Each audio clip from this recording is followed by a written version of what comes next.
കാസർഗോഡ് ലോക്സഭാ മണ്ഡലം ബി.ജെ.പി സംബന്ധിച്ച് A class മണ്ഡലമാണ് എങ്കിലും ജയിച്ചു കയറുക പ്രയാസകരമാണ്. അതിൻ്റെ പ്രധാനപ്പെട്ട കാരണം അവിടുത്തെ ന്യൂനപക്ഷ വോട്ടുകൾ തന്നെയാണ്. അവിടെ 35% മുസ്ലിം വോട്ടുകളും 7.76% ക്രൈസ്തവ വോട്ടുകളുമുണ്ട്.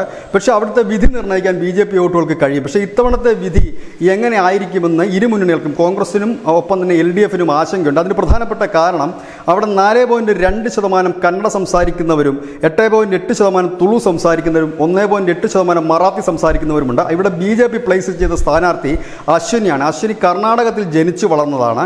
ഒപ്പം തന്നെ തുളു, മറാത്തി, ഹിന്ദി അടക്കമുള്ള ഭാഷകൾ നന്നായി കൈകാര്യം ചെയ്യുന്ന ഒരു സ്ഥാനാർത്ഥി കൂടിയാണ്.